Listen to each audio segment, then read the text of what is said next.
नमस्कार साथियों, जय हिंद। शिक्षक बहाली के मुद्दे पर जितनी भी चीज़ें हो रही है TRE 1 से लेकर TRE 3 तक, और सभी चीज़ों पर निश्चित रूप से कलई खुल रही है। माननीय उच्च न्यायालय कई फैसले कर रहे हैं।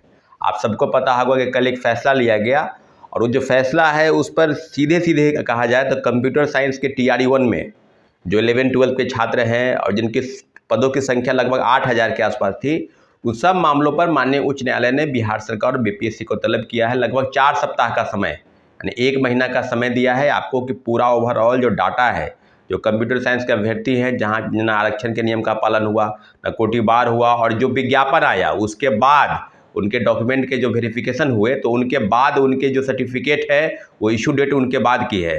तो आप समझ लीजिए कि कई चीज़ें हो रही है जिस पर काफ़ी चीज़ों पर अगर आप देखेंगे तो ये पाएंगे कि लगातार सरकार के तरफ से जितनी भी दलीलें दी गई कि हमने बेहतर काम किया है, हमने कोई फर्जीवाड़ा नहीं किया, और जितने भी शिक्षक बहाली हुई प्रक्रिया में उसमें BPSC के पूर्व चेयरमैन और शिक्षा विभाग सभी की भूमिका पर जो है एक सवाल जरूर खड़ा हुआ है।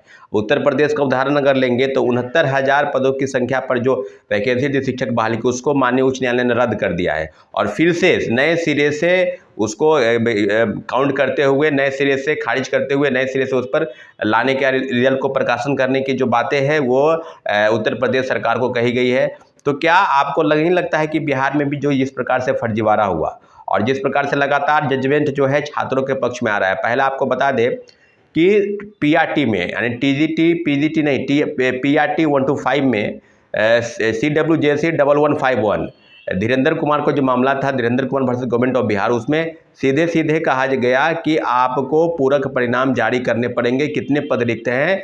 1 से 4 नंबर वाले, और जो डेट ऑफ बर्थ से, यानी जो छूट गए हैं, जिनका मिनिमम कटअप को जिन्होंने पार कर लिया है, सभी पर रिजल्ट के प्रकाशन की बात थी। और 18, आपको पता होगा कि 18 जुलाई को जजमेंट आया, और आज लगभग 1 महीना से ज़्यादा बीत गया है, परंतु शिक्षा विभाग और BPSC की तरफ से किसी भी प्रकार से जानकारी नहीं दी गई। और कई बातें, कई गुमराह के तौर पर कई मीडिया के चैनल के माध्यम से न्यूज़पेपर में भी छपा कि TRE 3 में जो है वो बैकलॉग सीटें TRE 1 TRE 2 की बची हुई जोड़ी जाएगी। फिर बाद में किसी तरह के बात करने लगे, फिर आरक्षण के नियम का पालन का बात होने लगा कि 50% आरक्षण के तहत रिजल्ट आएगा, बैकलॉग सीटों को भरने की बात की जा रही। तो सप्लीमेंट्री रिजल्ट पर शिक्षा विभाग के तरफ से अभी तक कोई जजमेंट नहीं आया है, कोई नोटिस नहीं आया है कि क्या जो जजमेंट कोर्ट के ऑर्डर के बाद आया है उस पर। एक और मामला चल रहा है उर्दू वाले, उस पर भी संज्ञान लेने की जरूरत है, उस पर भी सरकार को हलफनामा दायर किया गया है। दूसरी तरफ एक और मामला चल रहा है PRT में ही, CWJC 2337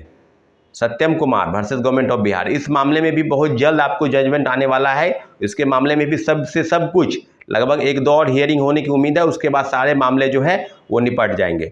तो क्या बहाली की प्रक्रिया पर क्या संदेह नहीं होता है? क्या बहाली की प्रक्रिया जिस प्रकार से चलाई गई और जिस प्रकार से आनंद फानंद में क्रेडिट लेने का होड़ था, तो उसी का नतीजा है क्या शिक्षक बहाली के नाम पर बड़े पैमाने पर फर्जीवाड़ा हुआ?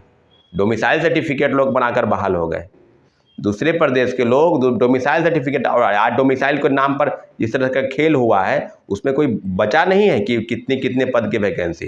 यहाँ तक कि माननीय उच्च न्यायालय ने 6 to 8 मामले में भी जानकारी दी गई कि 90 नंबर से कम, यानी 60% कम अगर किसी दूसरे स्टेट के हैं उनको बहाल किया जाए, और बहाल किया जा रहा है। अभी सारण में ही आपने देखा होगा 500 से ज़्यादा शिक्षकों को बहाल किया गया। कोई जिला बाकी नहीं है जहाँ पर गलत सर्टिफिकेट नाम पर लोग बहाल नहीं हुए हैं। क्या हुआ उसके मामले में भी तो सरकार की तरफ से कोई विशेष टिप्पणी, टीका टिप्पणी नहीं, सब मामलों पर माननीय उच्च न्यायालय ने संज्ञान लिया है। पूरी तौर पर बहाली की प्रक्रिया जो है वो इस प्रकार से बन गई है कि आनन फानन में बहाली की गई। बहाली आनन फानन में लोगों को डॉक्यूमेंट बिना वेरिफिकेशन किए हुए ज्वाइनिंग दिया गया। अगर आपको नौकरी देनी है, आपने व्यवस्था, और फिर अभी घोषणा हुआ है कि जल्द से जल्द हम शिक्षकों की बहाली करने जा रहे हैं, लगभग 1.5 लाख शिक्षकों की बहाली। उसमें प्रधानाध्यापक, अध्यापक और कंप्यूटर साइंस के छात्र जो हैं उनकी संख्या सबसे ज़्यादा होगी। तो आप समझ लीजिए ना भाई कि प्रक्रिया में किस प्रकार की चीज़ें हो रही है। बहाली अगर होती है तो बहाली निश्चित रूप से फेयर होनी चाहिए। छात्रों और अभ्यर्थियों के संज्ञान में जिस तरह की बातें आ रही है उसमें मेरिट वाले छट गए। अब कोर्ट का ऑर्डर आया उम्र की छूट को लेकर तीसरे फेज की बहाली में, उसमें भी वो मानने को तैयार नहीं। उन्होंने कहा कि तीसरे फेज में हम नहीं, टाइम है, परीक्षा होने वाली है, इसलिए हम 4th फेज में जो होगा TRE 4 में उसमें हम विचार करेंगे। उम्र की संबंधी याचिका जो है वो भी दायर होने वाली है। TRE 2 में भी कई याचिका दायर हो चुकी है। तो TRE 1 पर अगर जजमेंट की बात की जाए 1 to 5 से लेकर कंप्यूटर साइंस और उर्दू वाले सभी मामलों पर, तो NIOS का भी मामला है वो भी चल रहा है, उस पर भी कुछ न कुछ जरूर संज्ञान होगा। पूरी तरीके से बहाली की प्रक्रिया में और जो बात हो रही है लगातार फर्जीवाड़ा होने की बात रिजल्ट में के प्रकाशन में, आरक्षण के नियम का पालन होना चाहिए था, वो आरक्षण के नियम का पालन नहीं हुआ बड़े पैमाने पर। आपको याद होगा कि RTI से खुलासा हुआ है कि 17,000 महिलाओं को नौकरी मिली, जिसमें 10,000 से ज़्यादा दूसरे स्टेट के महिलाओं को मिली है। जानकारी देने की बात नहीं है कि आप ये सब चीज़ नहीं जानते होंगे, बिल्कुल जानते होंगे, परंतु सरकार की गंभीरता पर सवाल अगर है तो उसकी पूरी लड़ाई की पूरी कवायद हम ही लोगों ने तैयार की थी। बड़े पैमाने पर फर्जीवाड़ा हुआ। आपको याद होगा कि सीटेट अपियरिंग की मांग को लेकर हम लोगों ने प्रोटेस्ट किया था, लगातार प्रोटेस्ट चला। सप्लीमेंट्री रिजल्ट के नाम पर जितने भी याचिका दायर हुई है सभी हम लोग, चाहे वो धीरेन्द्र कुमार का मामला हो, गर्दनीबाग में 4 दिन धरना स्थल पर बैठने का मामला हो, BPSC का घेराव हो, शिक्षा विभाग का घेराव हुआ, कौन किया था? आप सारी चीज़ों को देख लीजिए कि कौन कौन लोग थे या क्या क्या हो रहा था उस समय में। कई लोग तो BPSC के अध्यक्ष को तमगा और क्रेडिट दे रहे थे, ईमानदारी का प्रतीक कर रहे थे, फूल माला चढ़ा रहे थे। उनका बात कीजिए ना भाई, क्या क्या कर रहे थे वो। और जो बड़े पैमाने में फर्जीवाड़ा हुआ कैसे हो गया? BPSC से हुआ।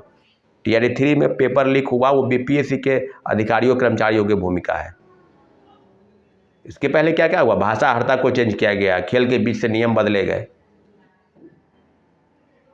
TRE 1 में भाषा का जानकार होना जरूरी है, minimum cut off minimum 9 number लाने जरूरी, TRE 2 में जरूरी नहीं था। अगर नहीं था जरूरी तो परीक्षा के पहले आप बता देते। विज्ञापन में पेपर लीक हुआ, वो BPSC के अधिकारियों कर्मचारियों की भूमिका है। इसके पहले क्या क्या हुआ? भाषा हर्ता को चेंज किया गया, खेल के बीच से नियम बदले गए। TRE 1 में भाषा का जानकार होना जरूरी है, minimum cut off minimum 9 number लाने जरूरी, TRE 2 में जरूरी नहीं था। अगर नहीं था जरूरी तो परीक्षा के पहले आप बता देते। विज्ञापन में तो आप कह सकते थे, नहीं तो बाद में बता देते, परीक्षा के पहले कहते। तो सब चीज़ों पर अब कलई खुल चुकी है। माननीय उच्च न्यायालय ने स्पष्ट कहा है कि सारी चीज़ें अब बिल्कुल अब तहकी की तरह जो है परत दर परत खुल चुकी है। और फर्जीवाड़ा का जो ढोंग है, जो लगातार इस तरह से पीट रही थी कि फर्जीवाड़ा फर्जीवाड़ा आप लोग चिल्लाते हैं, फर्जीवाड़ा निश्चित रूप से हुआ है और बड़े पैमाने पर हुआ है। किसी एक क्षेत्र की बात नहीं है कि ये नहीं हुआ, डोमिसाइल नहीं हुआ, दिव्यांगता नहीं हुआ, सर्टिफिकेट फर्जी बनाकर, खासकर कंप्यूटर साइंस में भयंकर सर्टिफिकेट वेरिफिकेशन जो है गलत तरीके से हुआ है। BCA का ना सर्टिफिकेट है, ना MCA का सर्टिफिकेट है, पता नहीं BTech किस प्रकार से है, कब है, नियुक्ति कब दिया, ज्वाइनिंग कब लाया, कुछ है ही नहीं।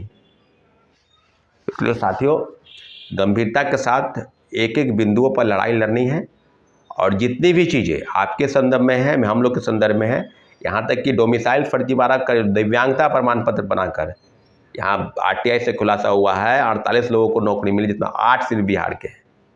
तो बेतहासा गड़बड़ी हुई है, इसमें कोई शक नहीं। सारी चीज़ों पर कलई खुलेगी, धीरे धीरे सब चीज़ें सामने आ जाएंगी। निश्चित रूप से डोमिसाइल सर्टिफिकेट, डोमिसाइल पर हम लोगों को संज्ञान में लेने की ज़रूरत थी और सप्लीमेंट्री पर हम जल्द से जल्द मुलाकात करने जाएंगे कि सप्लीमेंट्री पर कोर्ट के ऑर्डर के बाद क्या शिक्षा विभाग और BPSC कर रही है।